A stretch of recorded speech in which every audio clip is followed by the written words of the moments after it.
What's a dead giveaway that someone has come from money? Why don't you just take a month or two off? They think it's weird when people struggle with money. I used to live in Nick and knew a guy who came from huge money who was a trust fund kid and worked in the fashion industry because he loved it. He had an apartment on Park Avenue, had a driver, etc. He was very nice, but clueless about struggle. Every time he'd hear me say something like "oh yay, another peanut butter sandwich," he'd just tilt his head and say, "if you're hungry, why don't you just order delivery or something?" He had no clue about things like having $20 to your name for the next 5 days. When my wife's friends' kids, who were like 6, were appalled that they had to carry their own luggage to their hotel room. I was with a group of co-workers and we saw a homeless person sleeping on the sidewalk, and this friend just goes and says, "it must be nice to have nothing to worry about. Just chill and do whatever you want all day." I thought for sure he was joking. He wasn't joking. This might be a dead UK giveaway, but accent. A classmate who came from a wealthy background once demanded to know why my father would talk like that to her parents, like she was offended. That being a working class Scottish accent. When they're in shock that I grew up with 4 people and only 1 bathroom and shower. "So you all shared 1 shower?" Coming from a working class family and now living in a wealthier area, their casual clothes are the kind of garments I'd save up for months to buy and then wear only on special occasions. Having known quite a number, I'd say hobbies. Things like polo and jumping horses, racing cars, and flying. Especially golf and other sports that take money to learn play also to a certain extent. One person into multiple of these is a real giveaway. All true save for racing cars. Poor people love racing. It's just that their car may explode.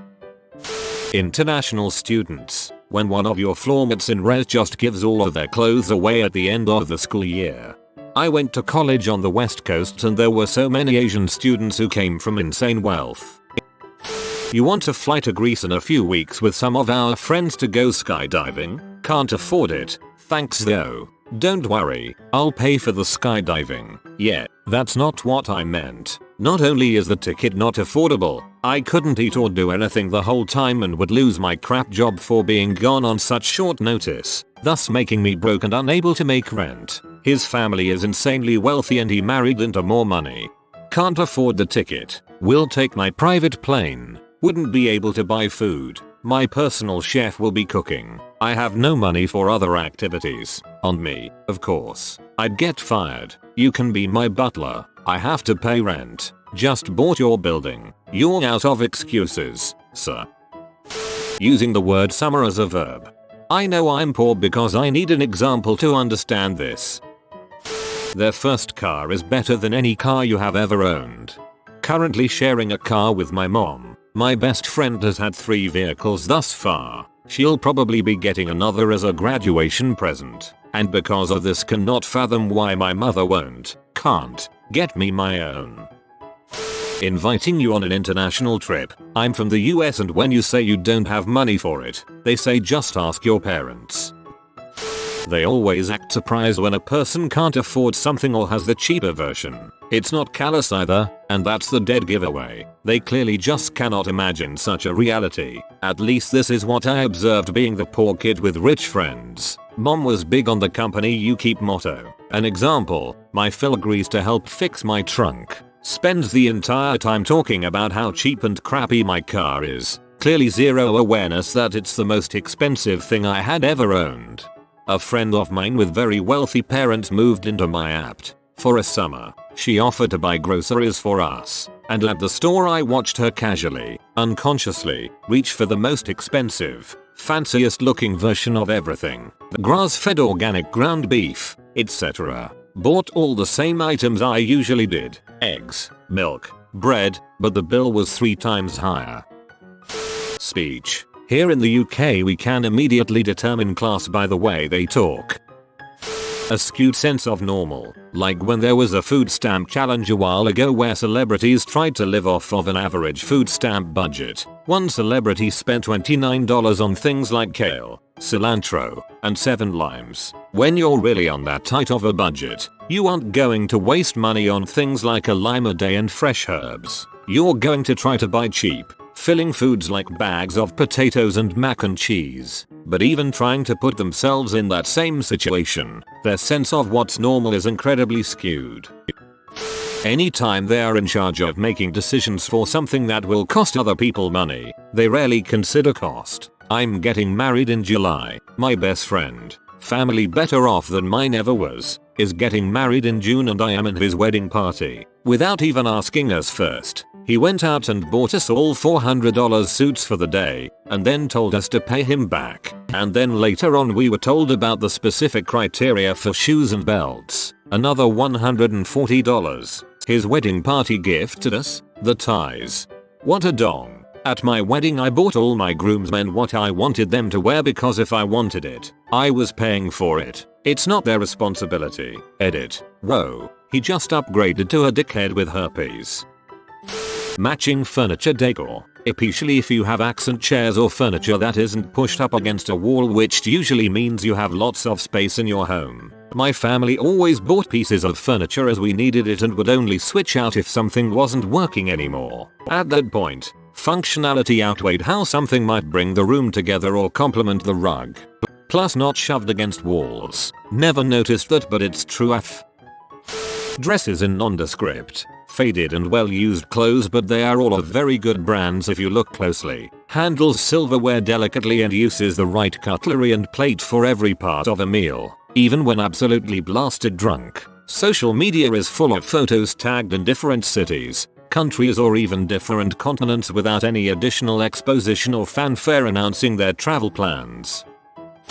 To me, the big giveaway are people coming to you, rather than you going to them. My wife and I make a decent middle-class income. We have an accountant. I take my car to a car wash for a wash and wax. My wife gets her nails done. I get a massage every few months. We go to the grocery store. We take our kids to swimming lessons. Normal stuff for people of our income level. My in-laws fall into the 1% of income ranges. They do all the same stuff, but someone comes to their house to do it. Their accountant comes to them when it's tax season. My mother-in-law has a regular masseuse who comes to the house every week. A mobile wash and detail service comes to their house and washes and waxes all the cars. During weekdays they have a chef who makes dinner every night and does all their grocery shopping. When my wife's brother was little, the swimming instructor would come to their house to give a private lesson. My father-in-law's company has a hairstylist on the ground floor, primarily for company employees. I realized how poor I was, and how different my mindset is from yours, when I was reading your comment and initially thought you and your wife were the rich ones since you had people doing your stuff for you instead of doing it yourself. Then I got to your in-laws. So interesting to think about the way people interact with and think about money.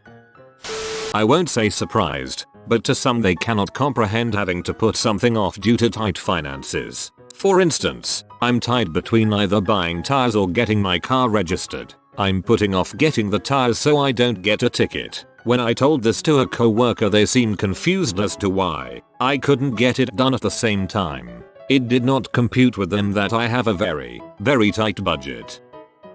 When they ask what's your preferred airline to fly, whatever gets me to my destination the cheapest way. They cannot accurately impersonate a chicken.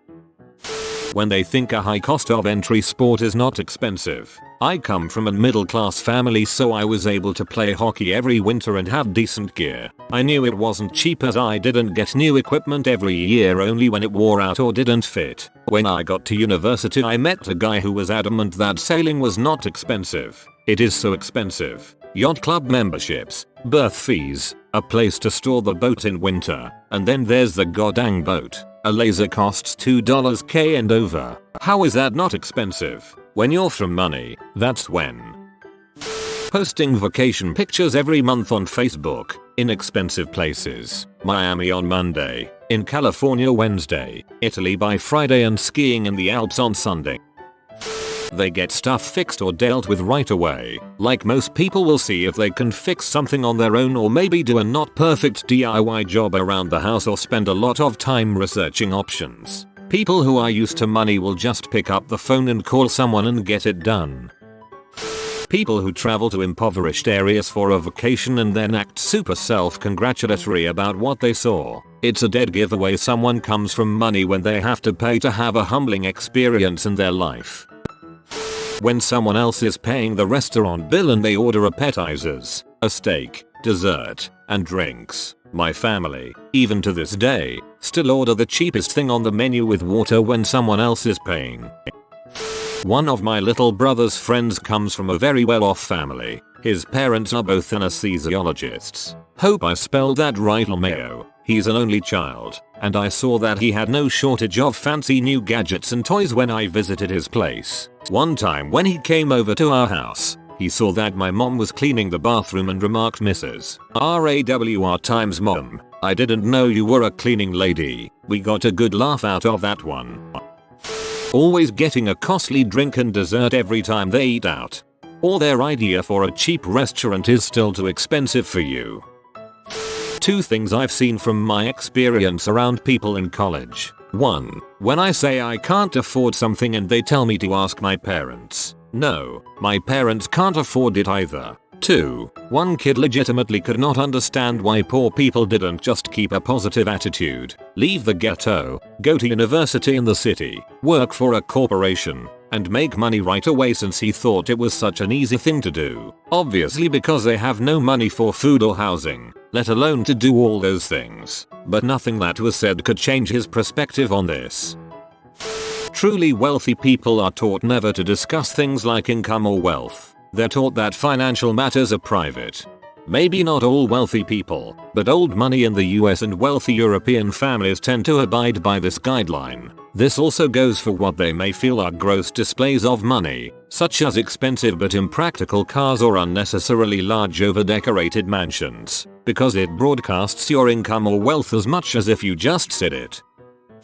Well, there is coming from riches, and there is coming from wealth. If you meet someone, particularly if they are young, who is good with money, knows about IRAs, CDs, hedge funds, investing, does comparison shopping, and spends a lot for good quality but doesn't indulge much in impulse purchases, they have likely come from wealth. You would think that people who did not grow up wealthy would be excellent savers and investors, but it's often the opposite. People from wealth have been taught over the generations how to maximize their money and play the long game with it. They view having money as a given and aren't in a rush to spend windfalls. They have also often learned that extreme luxury doesn't necessarily bring happiness, and make fewer showy purchases.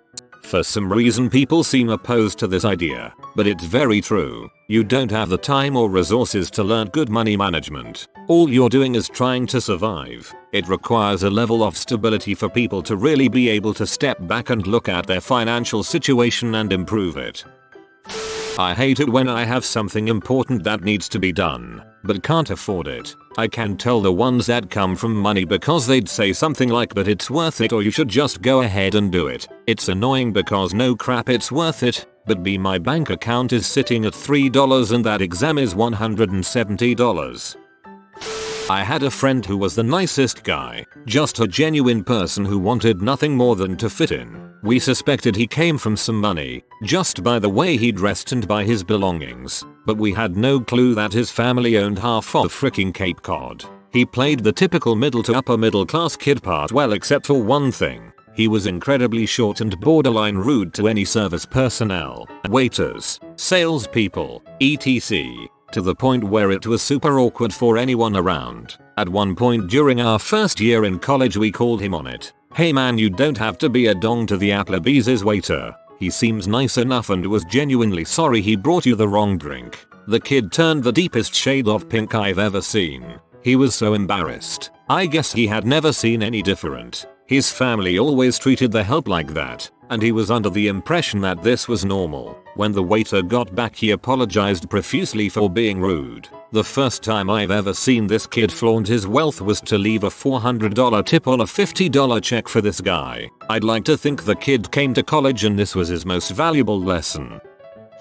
When people say crap like "I don't know how anyone can slave away at a desk job," or "everyone should travel more." Mother, do you think I'm doing this because it just never occurred to me to be rich? You have been visited by the romantic doggo. Comment "love is magic" so you never fall in the friend zone. If you are new to the channel, you can subscribe. I publish new videos every day. Until then, check another video, or don't. Either way, have a great day you magnificent people.